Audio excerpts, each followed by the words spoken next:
Yeah, what's up? It's Eduardo Eddie Rodriguez, and today we're going to be presenting this project.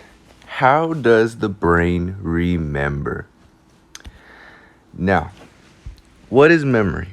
How do we learn it? How does our brain remember a specific image every time we want to recall something? That was the question that I asked myself about a month ago before we started this project. Now, besides the obvious answer, which is just an image pops in your head, and that's what memory is, besides that, it actually goes way deeper. And it's very technical and it's very scientifically. But it also led me to ask, are we in the Matrix? And I honestly don't know. So, context before. Now, this is all coming from the Cleveland Clinic website. So, the hippocampus. The hippocampus is the part in your brain where it's the main part where you form, you retain, and you recall declarative memories. It's the main part of your brain that's doing all the work to help keep that memory inside of you for more than an hour. Okay? That's what the hippocampus is. Now, what do I mean by other parts of the brain? A memory doesn't just stay in the hippocampus. Actually, this is coming from the Cleveland Clinic website. Due to neurons being all over your brain, memories can stay in other parts of the brain. It's not just the hippocampus that has memories. So, for example, the amygdala, it's the part of your brain where it's a response to fear. It activates when you feel fear. A fearful memory is more than likely going to be placed in the amygdala because that's where fear is produced. Now, if you move on to something like skills, let's say you know how to swing a baseball bat pretty good, or you know how to shoot a basketball, you know how to hit a volleyball pretty good, right? Those are skills. That comes from the striatum, which is the part of your brain that memorizes skills. Now, your memory on how to do those things is probably going to be in your striatum, not in your hippocampus. You get what I'm saying? And so, but there's also other parts that assist the hippocampus, such as the temporal lobe. It plays a role in forming and recalling memories. And so, it's not just your hippocampus that is working to recall memories or make memories or sustain memories. It has to go through a process in your brain in order for it to stay there. And so now what's the thing that's running this whole thing? It's the nervous system. The nervous system is how this whole thing runs. As you can see, we have the hippocampus right there. That's where it is in your brain. But also on the right, we have what the nervous system looks like. It's all over your body, right?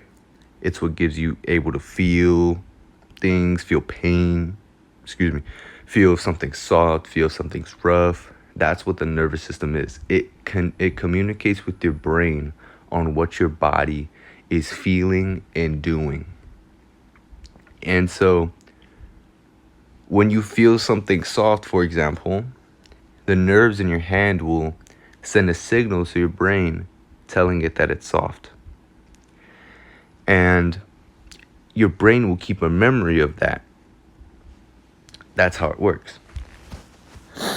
And so now that we know what's running this whole show, we can then go on to talk about the intricacies of it. Memory is just neurons connecting together to form a connection. And this is according to the Johns Hopkins Medicine website. And that's all it is. It's neurons in your brain connecting to other neurons in the brain to form a connection, which then will make a memory. That is what memory is. And so when a neuron connects to another neuron through an axon terminals, which is like a tentacle of the neuron, those terminals contain neurotransmitters, which is like the glue that holds neurons together. This is recorded by Greg Miller. And from there, a neuron connection is made and is fully functioning in memory. This information was also said by Ackerman S. on the National Library of Medicine. In short, that is what memory is. It is just two neurons connecting to one another. Now, to have a better representation of this, we can look at what a neuron looks like. This is a nerve cell. On the left, you see there's that big part with the axon terminals on it. But you see how it stretches out, and at the bottom it's kind of like a root system. And now if we get close up, we can see neurotransmitters going on to the receptors of the other nerve cell. This connection is what allows memory and what allows learning to happen. Every time you learn something new, whether it be a person's name or how to do a certain skill, this is what's happening in your brain on the micro level. And so now that we know that it takes neurons to connect to another neuron to form a memory or to learn something, now we can go on to actual thing of how it happens. Excuse me, I had to sneeze. It's the formula. A neuron connecting to a neuron has to happen in order to have a memory or learn new things. Now, there are stages to a formation of a memory that stays for more than a week. The 3 stages are sensory register, short-term memory, and finally long-term memory. These stages of memory need to happen in order to learn and memorize anything. It needs to happen. You went through these stages as a baby. You were learning your guardian's name or title. This is a summary of what was said by Lesley University. It has to happen.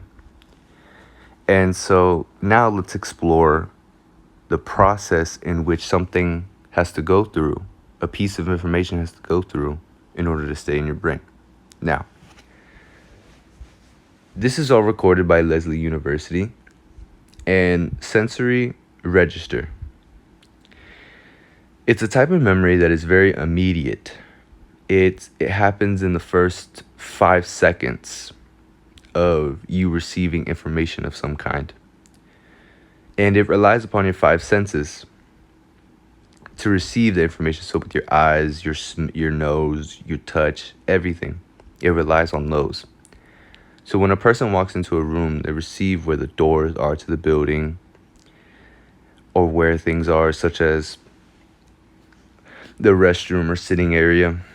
The best example of this is when you walk into a brand new restaurant you've never been in before, and you just gaze around. You look at the walls, you look at the architecture, you look at the art on the walls. That is all sensory register.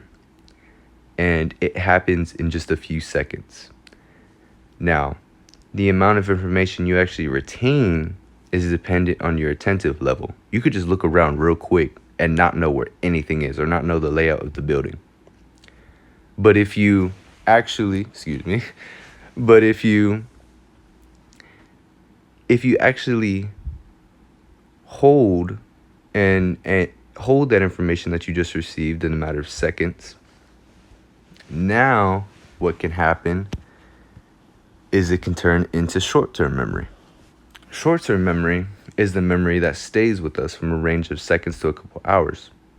From then on, the information that is retained must go through an extensive process to, in short, keep it in your brain. From then on, anything that is in the range of a couple hours must be converted to long-term memory for the brain to remember it. This is according to Michael Greshko. And so now let's recap a little bit. So you walk into a new building, you look around, and you take in the layout of the building, where the tables are, where the hostess are, where the waitresses are. Now, after that 5 seconds, that information now turns into short-term memory, which short-term memory is, like I said, a couple seconds to a couple hours. And so now, after short-term memory, it turns into long-term memory. Now we're at the final step, but it isn't really the final step. But that's okay. So, in order for a short-term memory to be stored into your brain and turned into a long-term memory, it has to undergo a process called memory consolidation, which can be broken down into multiple processes in the brain. But one process being that it's called long-term potentiation, in which the nerves in your brain change and start talking to a bunch of different nerves, essentially remapping your brain. This is from Michael Greshko. And so what happens is, if we go back to the other example earlier, that nerve cell, right? Instead of just connecting to one nerve, it's going to connect to, let's say, 100. There's like a billion, there's like a trillion nerves in your brain, but it connects to about 100, let's say. And to keep that memory, or to keep that piece of information inside of your brain, it has to go through that process in order to stay there. It's all based around nerve activity, or neuron activity. Once the neurons connect, then that's when the memory will stay inside of your brain. Now, you can keep that memory inside of there through repetition, or you make it an important to you. So you would make it, if you wanted to stay, you would either repeat it to yourself constantly, so like repetitions, or you would make it a big deal to hold that information for a long time. So for example, a friend's birthday. You're going to remember that birthday because it has an emotional impact on you. But it's important to you because it's your friend's birthday. And so, moving on, that's if everything goes right. That's how memory stays in your brain. That's how the ideal way of it would happen. Now, since I don't want to make a bunch of slides going over this one thing, I'm going to fit it into one slide. So, in Michael Greshko's article about memory, he talks about forgetting. He says that to understand forgetting will also help you understand how memory works. So, memory just doesn't take place in the hippocampus part of the brain. It has to go through the frontal cortex of the brain, which is responsible for processing literally everything, along with the medial temporal lobe, which acts as like an assister. So see, memory isn't just a one-stop shop. It is like our phones. You open up your phone and you spill all the tea in a matter of 20 seconds to your friend. But let's say you look under that screen, you're going to see a processor, and you're going to see a circuit board and a lot of other parts. All that extra engineering, smart nerd things that went into making that phone, all of it was done so that way you can get the tea out. You get me? It's a simple thing that is being done, but it takes a big process in order to happen. Do you understand how memory can get lost? In the same way, we can look at it as memory as our phones. And so, not only can memory be lost in the process of keeping it, but something as simple as your attentive level in the moment can be the deciding factor if you remember something. So something like talking to a crush is going to stick with you way more than a person's name you just learned, because there was emotions and there was a high level of happy feelings talking to the crush. This is according to Emily Swaim regarding how emotions impact memory. And so your attentive level has a big deal to do with it.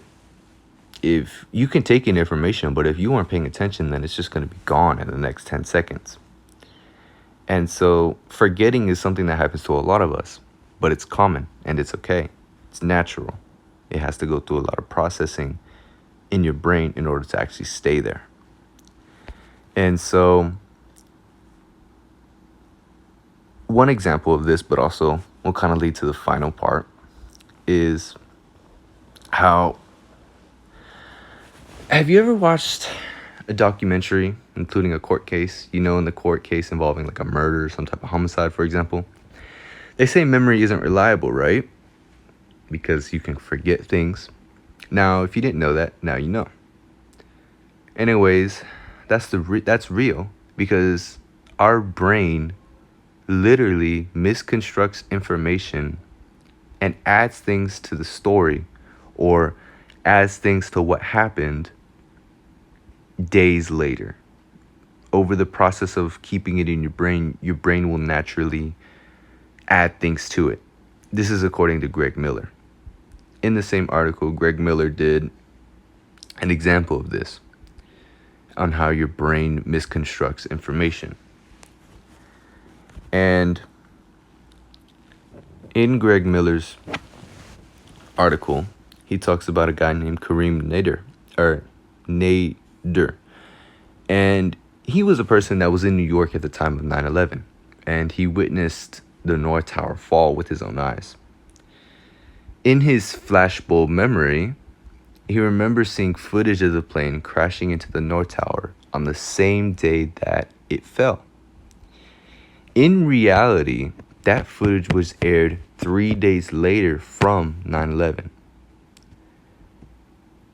But after a couple of days of telling the story, his brain reconstructed the story in that way to make it seem like it was on one day. But really, that footage of the plane going into the tower, it happened 3 days later. You get me? And so I say that to ask, does this mean that our memories that we think we know that happened a while ago, just deceptions of ourselves, meaning that we're in the Matrix? Find out next time on Dragon Ball. That was Big Dog. I appreciate you listening to me yap on about memory, and you have a great day. Here are the sources